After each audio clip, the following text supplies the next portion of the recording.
லூக்கா 10ஆம் அதிகாரம் 42வது வசனம். தேவையானது ஒன்றே மரியாள் தன்னை விட்டு எடுபடாத நல்ல பங்கை தெரிந்து கொண்டாள். சொல்லப்பட்ட வார்த்தையை கவனித்து பார்க்கும் பொழுது மரியாள் என்கிற ஒரு சகோதரி வேதத்தில் இருக்கிறாள்.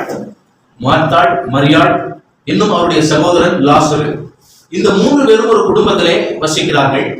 இப்போ இந்த மரியாளை குறித்து சொல்லப்பட்டிருக்கிறது, தன்னை விட்டு எடுபடாத நல்ல பங்கை தெரிந்து கொண்டாளாம். அந்த நாட்களில் எல்லாம் நாங்க சிறு பிள்ளைகளா இருக்கும் பொழுது நம்முடைய திருநெல்வேலி மாவட்டத்துல நம்ம ஊர்ல என்ன பண்ணுவாங்க, அப்பெல்லாம் வந்து பனங்கிழங்கு நிறைய விளைய வச்சு அதை வீட்டுல இருக்கிற பிள்ளைகளுக்கு பங்கு வச்சு கொடுப்பாங்க.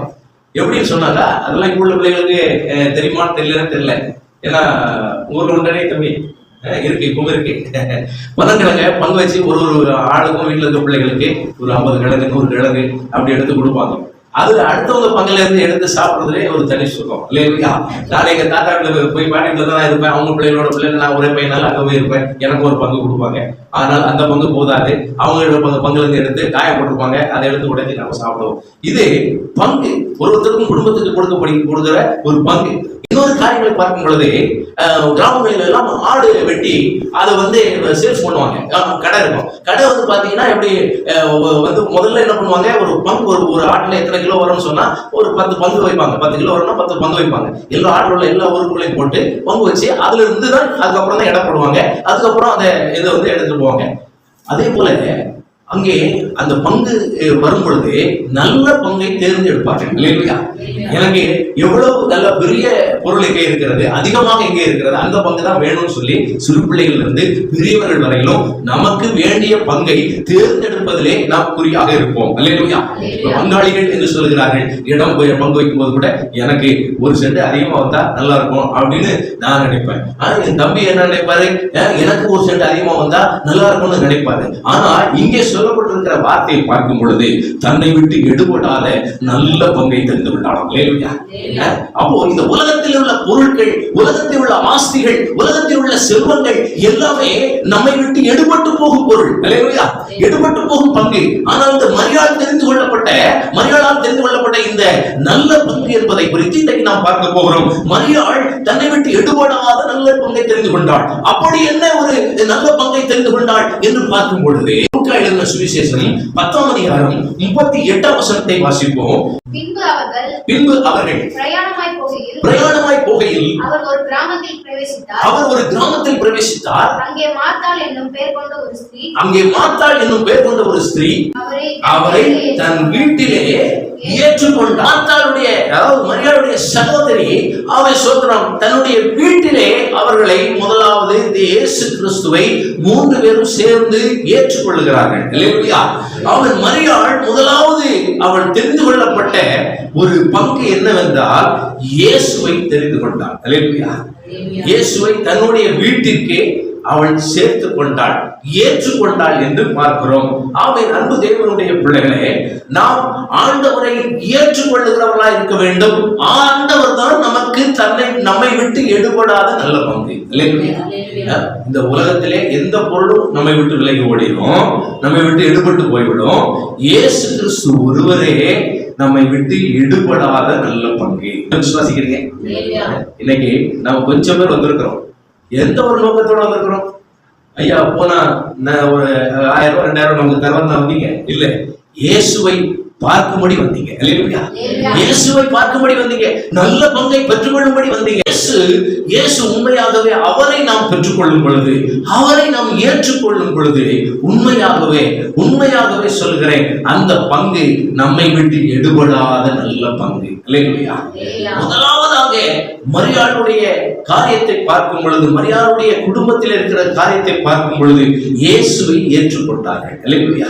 இயேசு எப்பொழுதும் அவங்க வீட்டுக்கு போவாரு, அவர்களோடு கூட சாப்பிடுவாரு, அவர்களோடு கூட பேசுவாரு. எப்பொழுதும் அன்பாய் இருக்கிற ஒரு அருமையான ஒரு குடும்பம், அதான் மார்த்தாள் மரியாள் குடும்பம். இயேசுவை எப்பொழுதும் வீட்டுக்கு அழைப்பதற்கு அவரோடு இருப்பாங்க. அந்த நல்ல பங்கை தெரிந்து கொண்டாங்க. நல்ல பங்காகி இயேசு நம்ம வீட்டுல எப்பொழுதும் தங்கணும்னு நினைப்பாங்க. இன்றைக்கு இந்த மாலை வேளையிலே ஆண்டவர் நம்மை பார்த்து சொல்லுகிறார், நாம் இந்த இயேசுவை முதலாவது நம்முடைய உள்ளத்திலே ஏற்றுக்கொள்ள வேண்டும், இரண்டாவது நம்முடைய இல்லத்திலே ஏற்றுக்கொள்ள வேண்டும். ஆல்ரெடி நாங்க கிறிஸ்டின் தாங்க, நாங்க ஆண்டவரை ஏற்றுக்கொண்டிருக்கிறோம் அப்படின்னு நம்ம நினைக்கிறோம். ஆனால் அநேக காரியங்களிலே இயேசுவை வீட்டை விட்டு வெளியே அனுப்பி விடுகிறோம். இயேசுவை அநேக காரியங்களிலே இருதயத்தை விட்டு வெளியே அனுப்பி விடுகிறோம். ஆனால் அப்படி செய்யாதபடி ஆண்டவரை எப்பொழுதும் நம்முடைய இருதயத்தில் வைக்கணும். வீட்டுல எந்த ஒரு நல்ல காரியங்கள் நடந்தாலும், எந்த ஒரு பிரச்சனை நடந்தாலும் சரி, எந்த ஒரு காரியம் நடந்தாலும் சரி, இந்த இயேசு நம்ம வீட்டுல இருக்கணும். இயேசு வந்த வீட்டிலே எப்பொழுதும் சந்தோஷம் தான். இயேசு வந்த வீட்டிலே சமாதானம் தான். இயேசு வந்த வீட்டிலே செழிப்பு தான். இயேசு வந்த வீட்டிலே ஆசீர்வாதம். இந்த மார்த்தாள் மரியாளுடைய வீட்டிலே இங்கே வந்ததுனால, இயேசு வந்ததுனால அவங்க குடும்பத்துல பிற்காலத்துல பெரிய பெரிய அற்புதம் நடந்தது. மரித்த லாசருவை உயிரோடு கூட எழுப்பினார். அந்த தேவனுடைய பிள்ளைகளை இயேசுவை நம்முடைய வீட்டிலே வைக்கும் பொழுது இன்றைக்கு இயேசுவுக்கு பதிலாக அநேக விக்கிரகங்களை வைக்கிறார்கள். இறந்து போனவர்களுடைய போட்டோவை மாட்டி மாலை போட்டு வைக்கிறாங்க. இவைகளை வைக்கும் பொழுது இயேசு நம்ம வீட்டில இருந்து வெளியே போயிட்டாருன்னு அர்த்தம். இயேசு நம்ம வீட்டில இருந்து வெளியே போயிட்டாருன்னு அர்த்தம். அந்த தேவனுடைய பிள்ளைகளை இயேசுவுக்கு முக்கியத்துவம் கொடுத்து அவர் நம்முடைய வீட்டிலே இருக்கும் பொழுது நம்முடைய குடும்பம் ஆசீர்வதிக்கப்படும், நம்முடைய குடும்பம் செழிப்பாய் மாறும். இயேசு கிறிஸ்து தன்னுடைய அவர் ஊழிய காலத்திலே சீசர்களுக்கு ஒரு காரியத்தை சொல்லி கொடுக்கிறார். என்ன சொல்லி கொடுக்கிறாருன்னா, நீங்க ஒரு கிராமத்துக்கு போங்க, ஒரு வீட்டுக்கு போங்க, அங்க போய் உங்களுக்கு சமாதானம், உங்களுக்கு சந்தோஷம் என்று சொல்லி சுவிசேஷங்களை அறிவிங்க.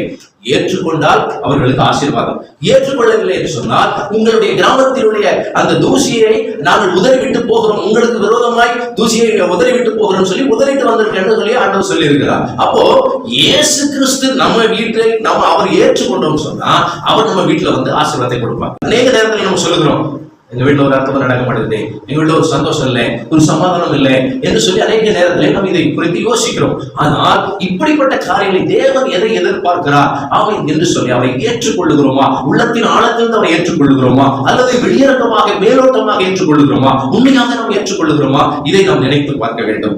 சகோதரி தன்னுடைய வீட்டிலே இயேசுவை ஏற்றுக்கொண்டார். அதுதான் ரட்சிக்கப்பட்ட ஒரு அனுபவம்.